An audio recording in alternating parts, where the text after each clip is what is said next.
Yang pertama yang harus diperhatikan bahwa perkuliahan yang akan kita laksanakan dalam mata kuliah teori KPI ini akan kita batasi sampai di pertemuan minggu ke-3 ya.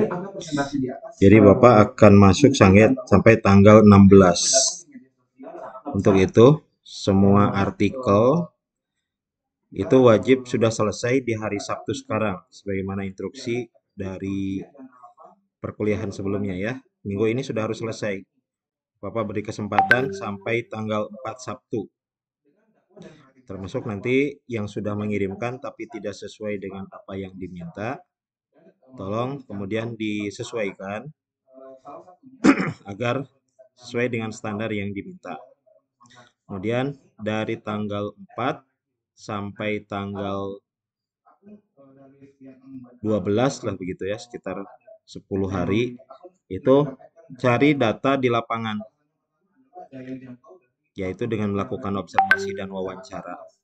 Sehingga tanggal 16 itu sudah selesai dan kita langsung akan menyelenggarakan ujian akhir semester. Ujian akhir semester yang akan dilakukan karena teori keseluruhannya harus terkuasai.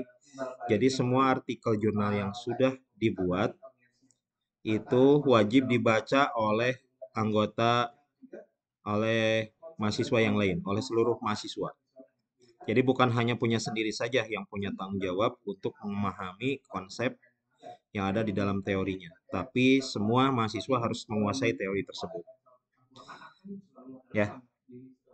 Jadi untuk tugas ujian akhirnya itu yang pertama tugas artikelnya itu diselesaikan.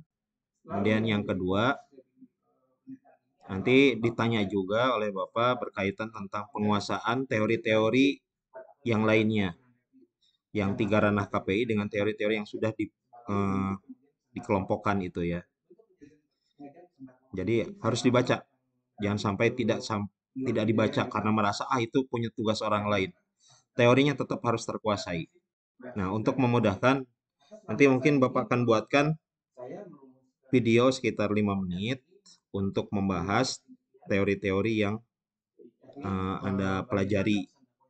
Nanti dikaitkan juga dengan beberapa referensi yang lain. Tidak terlalu panjang lah, sekitar 5 menitan. Komponennya kan sederhana saja. Apa nama teorinya, apa judul teorinya, siapa penggagas teori tersebut, kemudian apa asumsi ataupun definisi teorinya, lalu apa konsep yang ada dalam teori tersebut dan penjelasannya. Oke. Siapa di kelas ini yang pembahasannya tentang teori interaksi sosial? Di Universitas Islam Negeri Sunan Gunung Jati Bandung. Yang selanjutnya penggunaan praktis, saya berharap bahwa penelitian ini menjadi sebuah referensi dalam menemukan cara atau metode dalam melakukan. Ini yang sudah mengumpulkan artikel jurnal dari kelas ini. Yang selanjutnya baru berapa orang? 13 orang. Untuk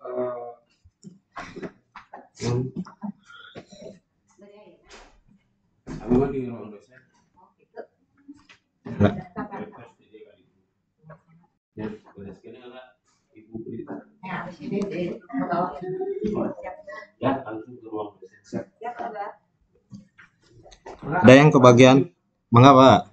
Ada yang kebagian interaksi sosial? Yakni penelitian yang berjudul penyajian pesan dakwah dalam media sosial, studi deskriptif tentang bentuk penyajian dakwah di komputer, Al-Quran dan Sunnah, Imam Khairuddin, mahasiswa jurusan Fakultas Dakwah Dunia Sunan Gunung Jati Bandung. Dan yang kedua adalah penelitian dari Desi Anggra ini, mahasiswa jurusan KPI Lampung, yakni yang berjudul efektivitas media sosial Instagram dalam penyampaian pesan dakwah dalam kurung studi pada akun Instagram @islamdakwah.com. Yang ketiga adalah hasil penelitian dari Aditya Arta Wikwardana, mahasiswa mahasiswa jurusan KPI Fakultas Usuluddin Adab dan Dakwah Institut Agama Islam Negeri Ponorogo. Yang dimana perbedaan penelitian ini adalah perbedaan terletak daripada objek yang diikuti. Yang penelitian pertama meneliti tentang akun Twitter, sedangkan saya meneliti tentang akun Instagram. Yang kedua adalah pada penelitian tersebut mengkaji tentang efektivitas dan keberhasilan dakwah. Sedangkan dalam penelitian yang saya teliti ini mengkaji tentang penyajian pesan. Dan setelah itu perbandingan terletak pada akun Instagram dan yang dipilih sebagai objek penelitian. Selanjutnya untuk landasan pemikiran di sini ada landasan teoritis, mana teori yang saya pakai dalam penelitian kali ini. Saya Pak, kebagian yang interaksi sosial. Sudah selesai belum tugasnya? Yang dimana Sudah Pak, sudah saya kirim di link itu Pak, Google Drive. Yang mana? Muhammad Firman Hakiki. Dari Matthew G. Smith yang menurutnya CMC ini berbeda dengan yang ini komunikasi massa, di mana CMC lebih berfokus pada iya Pak sosial. CMC mempelajari bagaimana perilaku manusia mampu dipertahankan atau diubah dengan pertukaran informasi melalui mesin. Selanjutnya tentang CMC ini Oke. Coba Firman sebutkan judulnya. Konsep interaksi sosial dalam komunikasi teknologi masyarakat. Oke, dalam judul itu ada dua. Satu, konsep atau teorinya. Yang kedua, objek risetnya. Objek risetnya di sini apa? Saya objek risetnya bertanya kepada orang yang di sekitar gitu Pak, tentang berbicara perkenalan. Apa? Judul mana? Oh, masyarakat. Ya, mana di situ? Masyarakatnya masyarakat mana? Masyarakat sekitar Pak, sekitar saya gitu. Masyarakat sekitar itu kan kampung apa? Ini juga kan harus dikaitkan dengan KPI ya, dengan kajian KPI. Kajian KPI itu kan hitobah, kitabah, ilam. Interaksi sosial apa di sini yang kemudian mau diteliti? Kaitan dengan KPI-nya apa?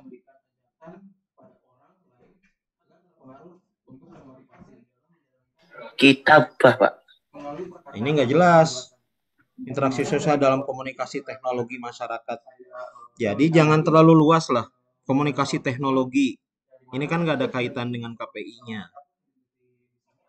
Jadi cukup mau meneliti apa? Misalkan interaksi sosial dalam dakwah di Ikatan Remaja Masjid. Kan bisa gitu. Baik Pak. Nanti saya revisi. Ya. Remaja masjidnya masjid yang mana? Harus spesifik juga. Interaksi sosial dalam dakwah di majelis taklim masjid apa? Itu kan lebih spesifik dan bisa ditelusuri karena itu kan kegiatan dakwah di situ ya.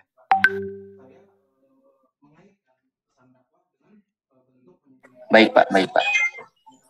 Ini juga yang lainnya ya. Jangan membuat objek riset yang terlalu luas. Tapi buat saja yang sederhana, yang bisa ditelusuri, bisa dicari, dan masukkan judulnya di dalamnya. Objek riset itu kan di dalam KPI itu ada 8 ya. Komponen komunikasi dulu pernah disebutkan. Pelaku, pesan, percakapan, kemudian komunitas, organisasi, media, lalu budaya, masyarakat dan budaya. Nah, tinggal pilih salah satunya yang ada di situ. Kalau misalkan majelis taklim, berarti interaksi dakwah di dalam majelis taklim tersebut, di situ berarti kan di komunitas. Kalau di DKM-nya berarti lebih ke organisasi. Jadi jangan terlalu luas, tidak ada kaitan dengan keislaman. Termasuk Firman ini.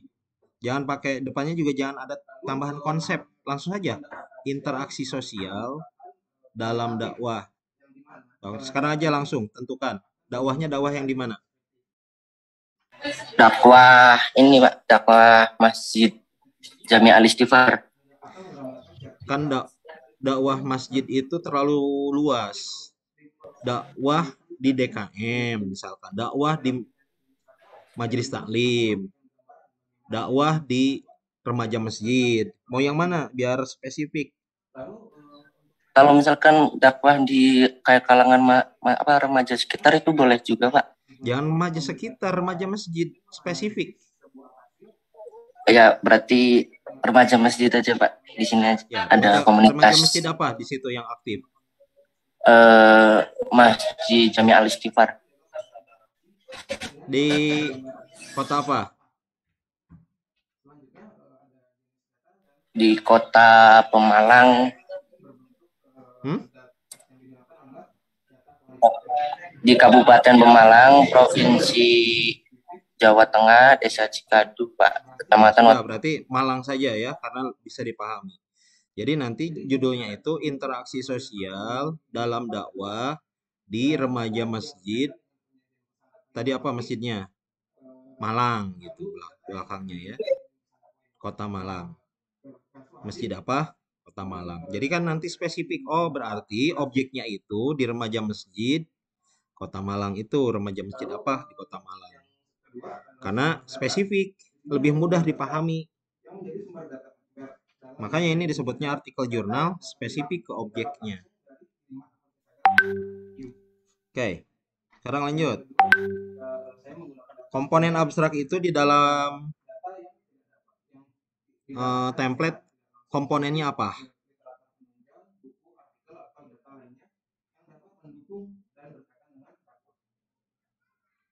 Tahu nggak?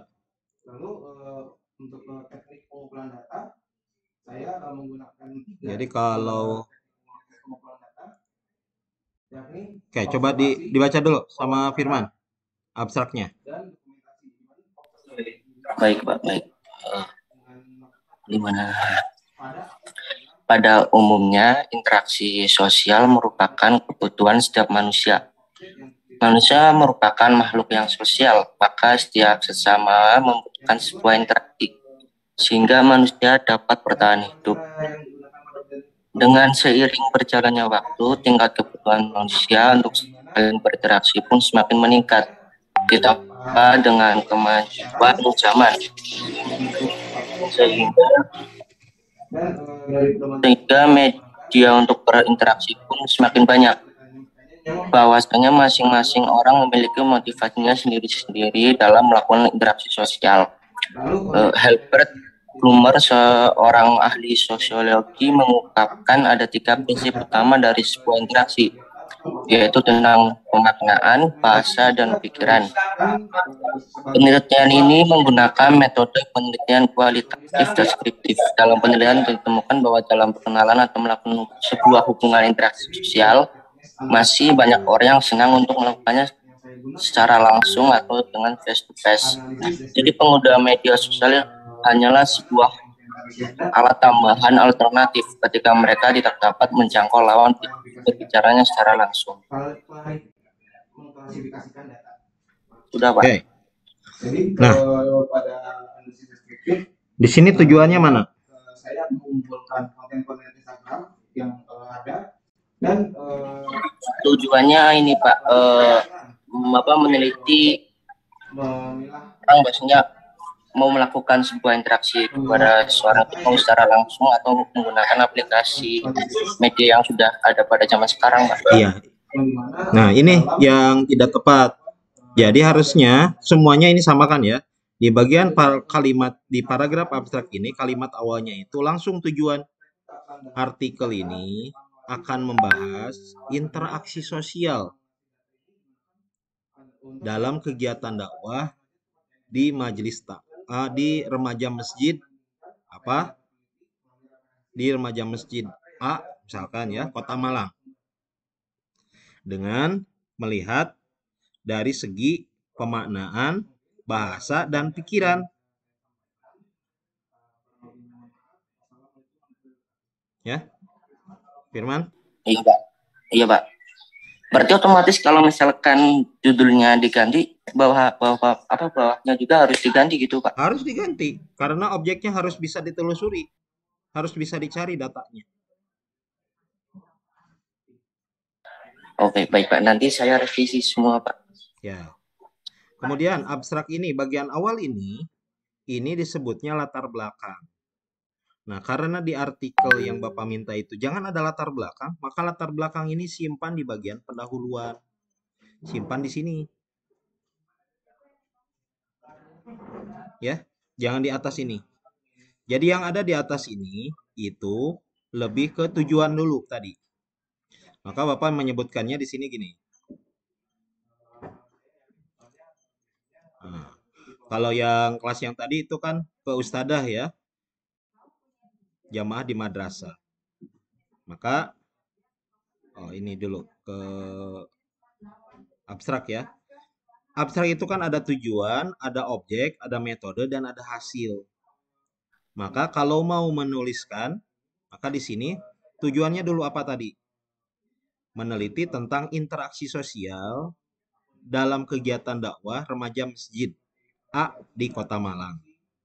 Dengan pembahasan dalam aspek meaning, bukan meraning ini ya, pemaknaan itu meaning. Language, language, bukan language. Dan touch, pemaknaan, bahasa, dan pikiran. Objek penelitiannya yaitu kegiatan dakwah remaja Masjid A di Kota Malang. Baru kemudian metodenya. Metode penelitian menggunakan kualitatif deskriptif, tambah di bagian bawahnya itu, di belakangnya, deskriptif dengan observasi dan wawancara kepada informan penelitian. Jadi kualitatifnya itu harus ada ininya, cara pengumpulan datanya. Observasi dan wawancara.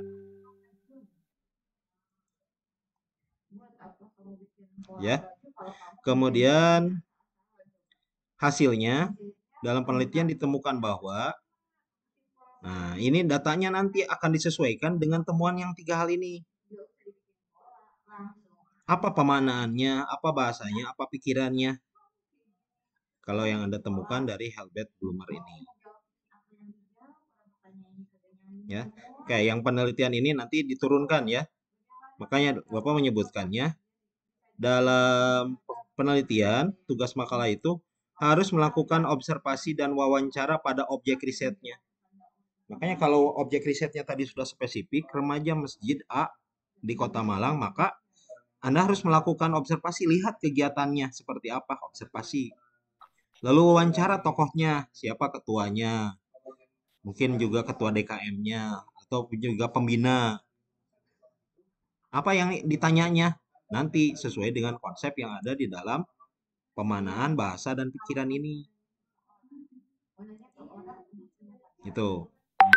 Nah, dari konsep itu dibuatkan jadi pedoman observasi. Pedoman observasi itu pertanyaan yang ditujukan buat kita sebagai peneliti. Misalkan, bagaimana kegiatan remaja masjid dalam kegiatan dakwah di masjid tersebut? Siapa yang mengisi kegiatan? Seperti apa hubungan di antara remaja masjid A dengan yang lain? Kan diobservasi, dilihat saja, tidak ditanya kalau pedoman observasi. Kalau pedoman wawancara itu pertanyaannya ditanyakan kepada tadi ketua remaja masjidnya, ketua DKM, atau pembina remaja masjidnya. Apa pertanyaannya? Balik lagi, turunkan dari pertanyaan yang ada di sini, pemaknaan. Apa maknanya sih kegiatan remaja masjid ini? Seperti apa interaksinya? Apakah sederajat gitu? Apakah saling melengkapi? Apa tujuannya? Ya. Kalau yang tadi yang kelas D itu pertanyaannya itu di sini. Ada 3 tipe relasi, nanti simetris atau komplementer, kategori interaksi, kerjasama persaingan akomodatif konflik, dan proses interaksi, asosiatif, kerukunan, kooptasi, dan disosiatifnya. Ini yang kemudian pertanyaannya dibuat, dituliskan lagi di dalam tujuan ini. Makanya disebutnya di sini aspek tipe relasi, kategori interaksi, dan proses interaksi sosial. Kalau yang mau diteliti oleh Fikri itu oleh Firman itu hanya 3 hal ini, boleh, nggak apa-apa. Jadi dalam teori itu, ini buat teman-teman yang lain, itu kan banyak konsepnya. Nah, boleh diambil keseluruhan konsep, seperti misalkan yang ini ya. Ini kan keseluruhan konsepnya yang diambil. Mana tadi? Ini ya, aspek, kategori, proses. Atau juga mau konsep sederhananya saja. Prinsip utama interaksi menggunakan ini, silakan. Mau keseluruhannya, mau sebagiannya, tidak masalah. Yang penting konsisten antara yang ditujukan di abstrak dengan yang nanti dibahas di pembahasan. Gitu ya. Nih, buat Firman. Pendahuluan. Pendahuluan itu isinya apa? Pendahuluan itu isinya latar belakang. Penelitian terdahulu, perbedaan penelitian sekarang, apa tujuan tulisan artikel sekarang ini. Lihat dulu dari latar belakang. Ini sudah latar belakang nih, bagus. Pada umumnya, interaksi sosial merupakan kebutuhan setiap manusia. Manusia merupakan makhluk sosial, sehingga setiap manusia membutuhkan interaksi. Tapi kan harus dikaitkan dengan dakwah. Maka nanti lanjutkan lagi, interaksi sosial itu kaitannya dengan dakwah.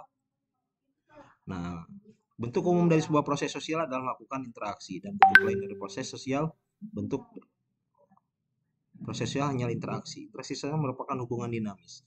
Oke, jadi jangan sekedar copy paste dari tulisan orang ya. Ini Bapak pasti nanti akan telusuri nih, termasuk yang Firman ini. Bagian mana yang banyak kesamaannya?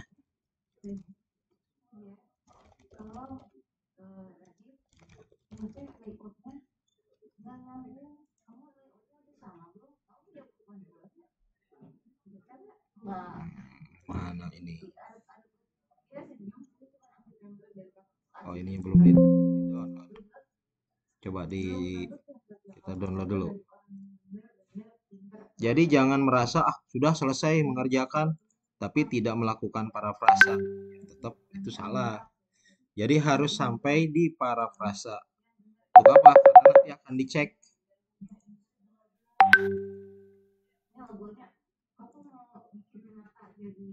Kayak gini nih pengecekannya. Langsung ke Turnitin yang sudah dilanggan oleh kampus. Nanti akan didapatkan hasilnya berapa persen. Oke, biarkan aja dulu ya. Nanti kita cek terakhir. Oke, interaksi sosial merupakan hubungan dinamis. Oke, jadi gini, jangan sekedar hanya membahas ngeguluyur gitu. Interaksi sosial itu apa? Harus ada poin-poinnya. Jadi dalam latar belakang itu, buat poin utama dalam tiap paragraf. Dengan sistem piramida terbalik. Aspek umum dulu, baru ke yang khusus. Jadi kalau misalkan mau meneliti tentang interaksi sosial, dakwah remaja masjid, berarti di sini jelaskan dulu interaksi sosial dalam kehidupan masyarakat seperti apa. Interaksi sosial, paragraf berikutnya juga ya, itu juga dibutuhkan dalam kegiatan-kegiatan keagamaan, misalkan di dalam kegiatan masjid. Nah, di masjid, paragraf berikutnya lagi, itu ada kegiatan remaja masjid, di mana di dalamnya terjadi interaksi di antara para anggotanya. Untuk itu, peranan interaksi sosial ini akan sangat krusial dalam kegiatan dakwah. Jadi begitu, bercerita sesuai dengan bagian yang umum sampai ke yang khususnya. Nah, setelah selesai sampai ke remaja masjid, salah satu remaja masjid yang diteliti yaitu remaja masjid di Masjid A, Kota Malang, di mana kegiatan-kegiatan tersebut cukup aktif, terjadi kegiatan interaksi di dalam kegiatan dakwahnya, sehingga menarik untuk diteliti, gitu. Nah, setelah latar belakang selesai, ke penelitian terdahulu, cari penelitian-penelitian yang sebelumnya. Ini mana penelitian sebelumnya? Belum ada. Bagaimana cara mencari penelitian terdahulu? Tinggal cari saja di Garuda ini. Garuda Kemdikbuddikti. Oke, tinggal cari ya. Garuda Kemdikbud. Di bagian ini lalu masukkan interaksi sosial. Contoh misalkan langsung interaksi sosial dakwah. Di sini kan interaksi sosial pada mahasiswa. Interaksi sosial dalam dakwah ini bisa. interaksi sosial kadar organisasi dakwah. Jadi nanti cerita bahwa interaksi sosial dalam kegiatan dakwah itu pernah diteliti diantaranya oleh host Moita dan Fatmayarni, di mana meneliti tentang interaksi sosial dalam kadar organisasi dakwah mahasiswa. Atau juga yang lainnya, misalkan interaksi sosial saja tanpa dakwah. Misalkan di sini ada penelitian dari Husniarti, interaksi sosial untuk meneliti umat beragama, kerukunan antar umat beragama. Kan menarik. Carilah yang kira-kiranya berbeda penelitiannya. Kenapa? Karena nanti akan ditanyakan apa perbedaan dari penelitian sekarang. Penelitian terdahulu itu berkaitan tentang mahasiswa, tentang umat beragama. Nah, dalam penelitian ini, maka yang akan diteliti yaitu penelitian pada remaja masjid. Nah, kan jadi beda ya.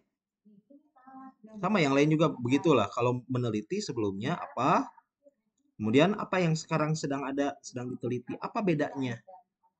Buat jadi di tiap paragrafnya itu satu penelitian terdahulunya, apa bedanya dengan yang sekarang?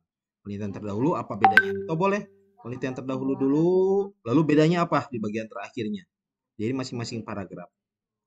Kemudian apa tujuan tulisan artikel yang sekarang? Sehingga di bagian akhir ini diulas lagi bahwa penelitian ini akan meneliti aspek apa.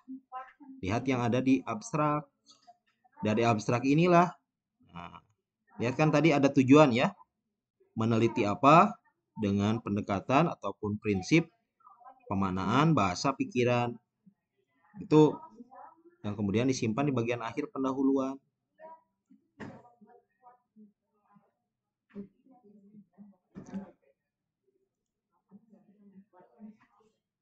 Oke, lalu setelah selesai, lanjut ke landasan teoritis. Landasan teoritis itu kan terbagi dua ya. Jelaskan teorinya apa. Yang kedua, jelaskan judul penelitiannya apa. Ini bukan teori interaksi simbolik ya, harusnya teori interaksi sosial.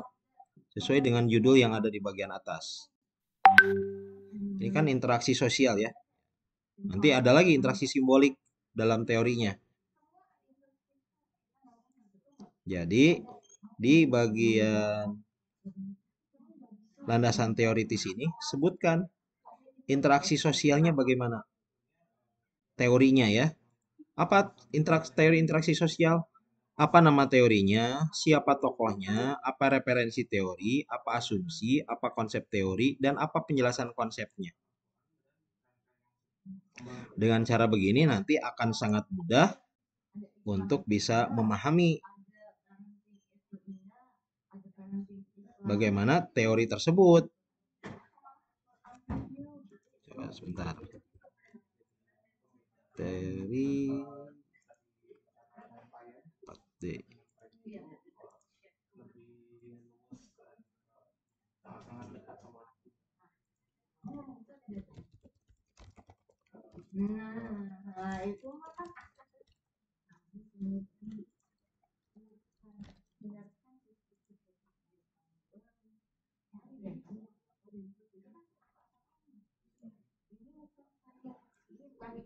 Nih biar Anda bisa baca lagi.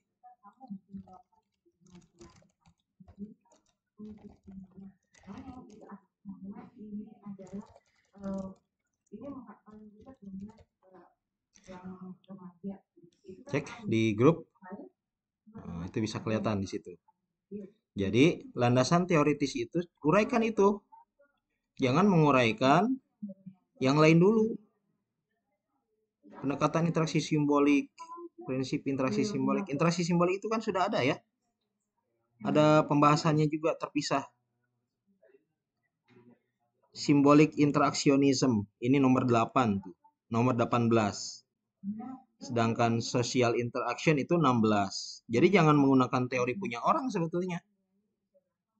Nah, termasuk di sini pemaknaan bahasa dan pikiran. Ternyata ini adalah bagian dari interaksi simbolik, bukan interaksi sosial. Coba Firman, mana Firman? Iya, Pak. Ya, itu interaksi simbolik atau interaksi sosial? Simbolik, Pak. Nah, kalau simbolik jangan pakai interaksi simbolik karena ada makalahnya orang yang interaksi simbolik. Yang Berarti pas di landasan teoritis itu semua materi tentang interaksi sosial, Pak. betul, landasan teoritis itu semua jelaskan, terutama yang ada di artikelnya dulu itu. Nah, tapi di artikelnya jangan memindahkan begitu saja, pilah-pilah definisinya apa gitu kan. Nama teorinya apa, nama tokohnya siapa, apa referensinya. Lihat di situ kan ada. Pakai bahasa sendiri, jangan memindahkan. Nanti kelihatan apakah memindahkan begitu saja atau sudah diparafrasa ya. Parafrasa itu membuat kata-kata sendiri tapi gagasannya tetap sama. Jadi jangan menggunakan ini. Nanti boleh menggunakan penjelasan yang ini, yang dari kelas yang lain. Bisa pilih semuanya atau bisa salah satunya. Satu atau dua lah ya. Kalau di sini kan aspek relasi, kategori, dan proses interaksi. Dan jangan juga sama, mindahin punya kelas yang lain. Itu juga tetap nanti kena plagiasi juga. Jadi landasan teori sampai di situ, sampai apa konsepnya dan apa penjelasan teorinya. Di bagian yang berikutnya dari landasan teori itu, sebutkan definisi dari judul. Lihat konsep yang ada di judulnya. Nah, yang ada di judulnya itu tadi kan judulnya interaksi sosial dalam kegiatan dakwah, berarti dakwah ya. Di remaja masjid, di situ ada remaja masjid, ada remaja, ada masjid. A, kota Malang. Nah, berarti ada 3, dakwah, remaja masjid, remaja dan masjid. Maka konsep itulah yang kemudian dimasukkan. Ya, ininya ganti. Berarti dakwah, remaja, masjid. Definisikan, cari referensinya. Jangan mencari referensi dari artikel atau dari website, harus dari buku. Ya, kalau konsep itu. Biar spesifik. Nah, di bagian landasan teoritis. Di sini transformasi identitas, interaksi simbolik. Bloomer interaksi simbolik. Nah, ini masih belum sesuai nih ya. Lalu hasil dan pembahasan. Apa yang dibahas dalam hasil dan pembahasan? Hasil dan pembahasan itu isinya bahas dulu, ini bukan bahan ya, bahas dulu kondisi objektif lapangan. Kalau tadi meneliti tentang remaja masjid, maka bahas dulu remaja masjidnya itu bagaimana. Baru hasil dan pembahasannya. Kondisi objektifnya misalkan, kalau remaja masjid ya, kapan ikatan remaja masjidnya berdiri. Lalu bagaimana aktivitasnya, apa kegiatannya, apa saja dakwah sekarang, siapa yang menjadi pembinanya, apa manfaatnya dari kegiatan di situ, apa struktur organigramnya, siapa saja pengurusnya itu kan bisa kondisi objektif. Lalu hasil itu yang ini, apakah mau membahas tipe relasi itu ada simetris, ada komplementer. Simetris itu datang anggota lalu kemudian saling berinteraksi secara setara. Kalau komplementer, datang anggota yang baru, yang lama menjauh. Nah, mana yang terjadi tipe relasinya?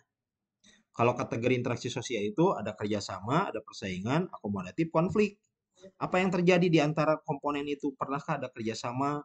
Apakah ada persaingan, misalkan pemilihan atau dalam kegiatan? Atau ada akomodatif? Atau ada konflik di situ? Saling berbenturan. Kalau persaingan kan saling ingin menang gitu ya. Kalau konflik saling berbenturan. Bisa juga proses interaksi sosial, asosiatif, disosiatif. Asosiatif itu saling merekat, disosiatif itu saling berpisah. Asosiatif itu kerjasama dan akomodatif, disosiatif itu persaingan dan konflik. Biasanya begitu. Nah, hasil inilah yang kemudian dibuat menjadi diambil dari yang awal. Pedoman observasi dan wawancara, terutama wawancaranya nih. Bagaimana misalkan hubungan di antara jamaahnya, tanya ke pembinanya atau ke ketuanya. Apakah pernah terjadi konflik? Apa kasusnya? Bagaimana cara penyelesaiannya? Apakah ada akomodatif proses, misalkan merekrut, eh, saling berbagi tugas, yang awalnya di bagian acara dipindahkan ke bagian konsumsi, misalkan gitu. Atau hanya tetap saja ketika ada kegiatan, satu bidang, satu seksi saja yang kemudian ditunjuk. Nah, itu bisa di dalam kategori sosial ini, interaksi sosial. Nah, bukan hanya memasukkan apa yang ada di dalam hasil wawancara ya, tapi dibahas ulang, ditulis ulang. Oh, begini, berarti ketika ada kegiatan, interaksi sosialnya bagaimana? Menurut siapa? Apa? Kutip. Jadi tidak semuanya kutipan, tapi digabungkan gitu ya. Di antara hasil wawancaranya, kalau kutipan langsung hasil wawancara berarti kan satu spasi menjorok ya. Nah, kalau tidak berarti ya dibuatkan jadi paragraf seperti biasa. Kalau ini sudah ketemu, maka akan sangat mudah untuk penutupnya. Tinggal buat ringkasan hasilnya. Apa masing-masing komponennya ini? Kalau mau diteliti semua ya. Kalau mau diteliti kategori interaksi sosialnya saja boleh. Bagaimana komponen ini terjadi? Kerjasama bagaimana? Kerjasama apa? Kerjasama mutualisme misalkan. Persaingan yang sehat kan bisa gitu. Akomodatif dengan kemampuan, konflik yang win-win solution. Jadi kesimpulan itu menarik. Karena apa? Diambil dari apa yang ada di lapangannya itu. Nah, untuk daftar pustaka, perhatikan cara pengutipan. Lihat di daftar pustaka contoh yang ada di artikel template-nya ya. Nah, cara mengutipnya, kalau menggunakan ini, kalimat langsung, menurut Sukanto, 2012-55. Kalau dalam tanda kurung, interaksi sosial adalah titik-titik. Dalam kurung Sukanto 2012-55. Ya, jadi jangan salah, jangan menggunakan kutipan lengkap. Apalagi tidak mengutip sama sekali kayak gini. Ini nggak ada kutipannya. Kalau nggak ada kutipan berarti itu tidak jujur. Coba kita lihat firman, firman 68. Ketahuan ini berarti firman itu males. Betul, Man? Iya Pak, itu udah ada yang saya ubah, cuman kayaknya Ya, masih diubah itu harus jelas mana paragraf, dalam paragraf itu mana gagasan kita, mana kutipan. Jangan sekadar hanya memasukkan begitu saja. Nanti kelihatan nih. Jadi bukan merubah satu paragraf dengan kata-kata sendiri saja, tapi juga buat dulu kalimat utamanya apa. Bahaya kalau begini terus. Nanti sampai buat skripsi begini. Wah, nanti bisa disalahkan.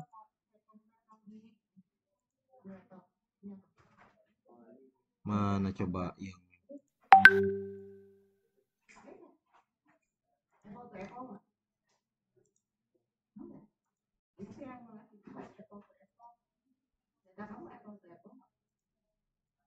nih, yang ini nih. Coba. Ini aja paragrafnya kan begini. Ketahuan bahwa tulisannya termasuk sampai ke metodenya saja sama. Nah, ini perbaiki ya, Firman. Pendahuluan. iya Pak. Baik. Jadi bukan Pak, begini. Bentuk umum dari sebuah proses sosial adalah lalu dirubah kata ini. Bukan. Buat dulu kalimat di awalnya. Apa gagasan kita?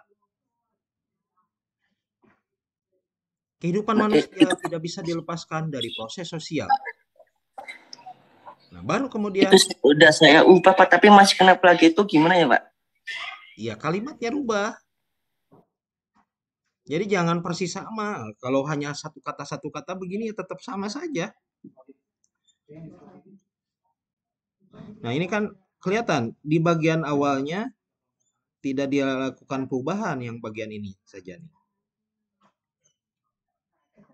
Apalagi yang ini. Oh, ini mah apa coba? Plagiasi kan ini. Iya, Pak. Iya, bukan begini. Yang diminta oleh Bapak itu bukan begini. Belajar, berlatih untuk membuat kalimat dulu. Satu paragraf ya di sini. Misalkan landasan teoritis. Buat kalimat pertama, mau membahas apa ini? Oh, membahas bagian awalnya. Landasan teoritis. Dalam artikel ini akan diungkapkan berkaitan tentang teori interaksi sosial dan definisi konsep tadi apa aja, dakwah dan remaja masjid. Kan sudah menarik dari segi itu saja. Tidak akan ada kesamaan. Kenapa? Karena belum pernah ada yang menggabungkan antara teori dengan interaksi simbol dengan teori interaksi sosial dengan remaja masjid kan. Tuh. Baru setelah itu mulai di sini. Teori interaksi simbolik itu bukan interaksi simbolik ya, teori interaksi sosial itu dikemukakan oleh siapa? Dalam buku atau dalam artikel jurnal apa? Di mana teori ini mengungkapkan bahwa interaksi sosial itu apa? Coba rubah kalimatnya. Kata-katanya ganti dengan kata-kata yang berbeda, polanya ganti. Yang awalnya aktif jadi pasif, pasif jadi aktif. Sehingga nanti akan menarik. Kalau begini mah tetap saja kemudian melakukan parafrasa plagiarisme. Harusnya diparafrasa. Itu ya. Jangan begini, perbaiki lagi. Oke ya, ini paham ya? Sekali lagi, dalam komponennya ini harus ada. Mulai dari judulnya, harus ada objek yang spesifik, metodenya samakan saja, tinggal nanti tujuannya spesifikan dengan yang teorinya. Kemudian ada pendahuluan, piramida terbalik, ada latar belakang, penelitian terdahulu, perbedaan, dan apa tujuan dari penelitian sekarang. Landasan teoritis itu jelaskan teorinya, lalu konsep dalam judul. Hasil dan pembahasan, apa isinya, mulai dari kondisi objektif, lalu apa hasilnya dari wawancara dan observasi. Setelah itu, bahas, uraikan dengan kata-kata sendiri. Penutup itu kesimpulan ringkasan hasilnya. Perhatikan cara daftar pengutipan dan membuat daftar pustaka. Oke, paham ini ya, Firman? Paham, paham, Pak, paham, Pak. Ya. Pak, mau nanya. Mau nih lihat contoh misalkan. Buka saja ke sini. Buka Google Scholar. Lalu masukkan nama Bapak ya. Setelah itu klik namanya. Lalu ambil salah satu. Ini kan contoh-contoh artikel jurnal. Klik. Setelah itu klik ininya PDF-nya. Nanti akan keluar. Misalkan contoh artikelnya ini. Lihat sistematikanya. Mungkin tidak terlalu sama ya, tetapi akan ada kesamaan. Di sini kan tujuan, metode penelitian, hasil. Begini contohnya itu. Pendahuluan bagaimana, tidak ada landasan teoritis tapi langsung ke hasil dan pembahasan di sini ya. Tapi kalau Anda harus karena kita belajar teori harus ke landasan teoritis dulu. Lalu dibuat sistematikanya tuh, temuan-temuannya apa. Sampai akhirnya kemudian di kesimpulan. Kalau di sini kesimpulan saran, itu kan penutup ya. Kesimpulan sarannya bagaimana, lalu daftar pustakanya bagaimana. Nah, setelah begini sudah. Contohnya begitu. Ini banyak contoh-contohnya yang lain. Nah, tinggal lihat saja. Nah, kalau perlu Anda kutip juga boleh di sini. Definisi tentang dakwah, dai. Coba ambil salah satu dari artikel di sini. Kalau artikel yang tadi kan dari Garuda ya, biar lebih cepat. Oke.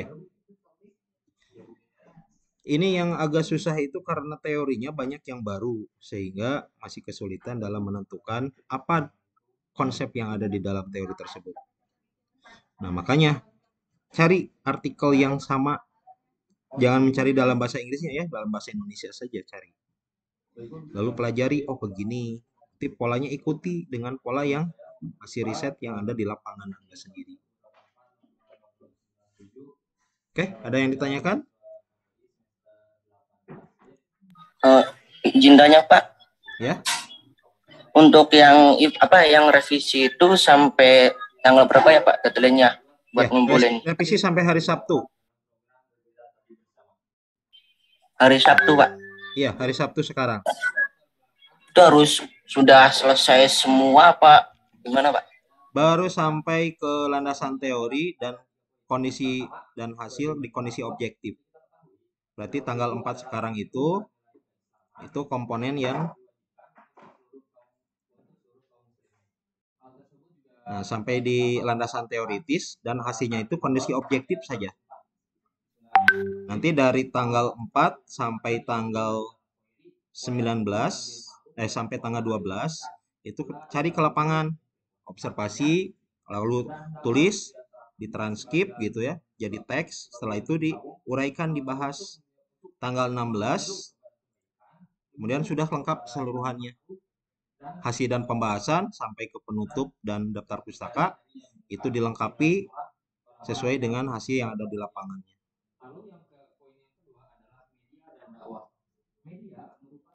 Itu nggak ada maksimal berapa kata gitu kan, Pak?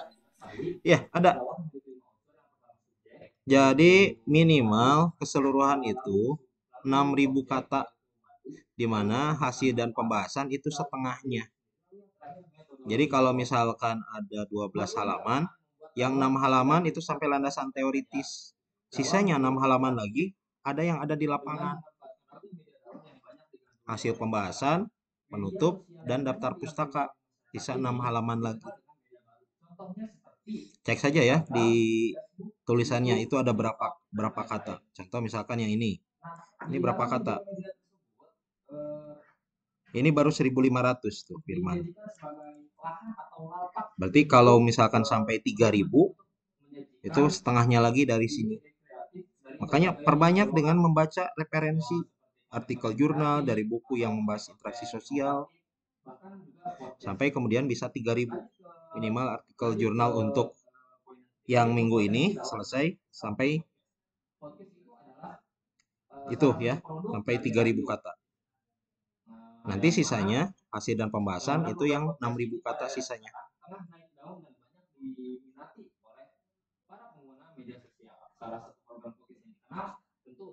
Nah, lihatlah contohnya di yang artikel jurnal yang Bapak buat ya.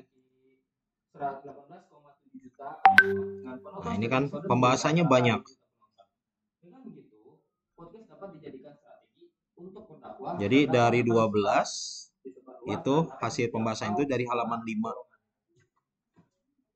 Jadi kalau 5 sampai terakhir itu kan 7 halaman. 8 malah. Karena daftar pustakanya agak panjang ini ya. Gitu. Oke.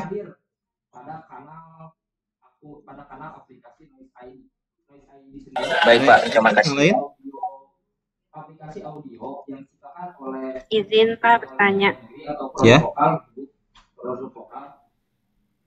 Gimana Nadia?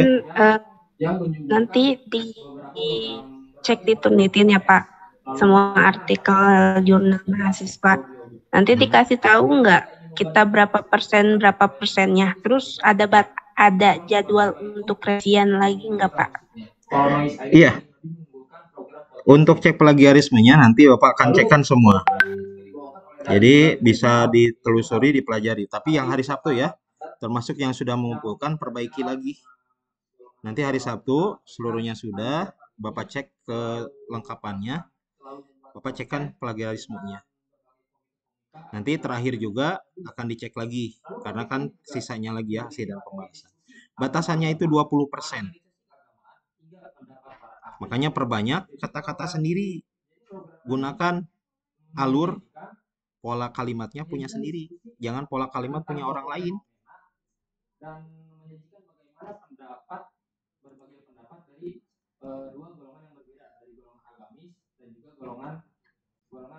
Oke, ya. Masih ada pertanyaan? Oke, Bapak minta untuk PJ tolong dikelompokkan ini teorinya. Mana tadi itu? Nah, ini. Jadi kelompok 1, masukkan di kelompok 1 namanya siapa, lalu nama teorinya apa. Kelompok 2, 3 dan berikutnya. Sama gitu. Bisa ya? Biar Bapak tidak kesulitan untuk nyari-nyari ini kelompok 1 yang mana, kelompok 2 yang mana. Kemudian juga rekamannya hasil presentasinya, karena wajib ya. Jadi ada presentasi, ada PowerPoint-nya juga. Ya, presentasikan sajalah sekemampuan satu kelompoknya itu. Oke? Ini capek juga karena ada yang ujian jadi rebutan suara. Oke, untuk PowerPoint-nya Bapak sudah kirimkan di grup. Silakan bisa pelajari lebih lanjut. Nanti kalau ada kesulitan bisa nanya saja ya di grup. Jangan personal karena Bapak agak susah untuk menjawab untuk personal. Terkadang dilewat karena sekarang lagi sibuk untuk persiapan. Oke, itu aja sebagai penjelasan.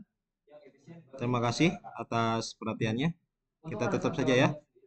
Kita tutup dengan bacaan hamdalah. Alhamdulillahirabbil alamin. Subhanakallahumma wa bihamdika asyhadu an la ilaha illa anta astaghfiruka wa atubu ilaik. Assalamualaikum warahmatullahi wabarakatuh.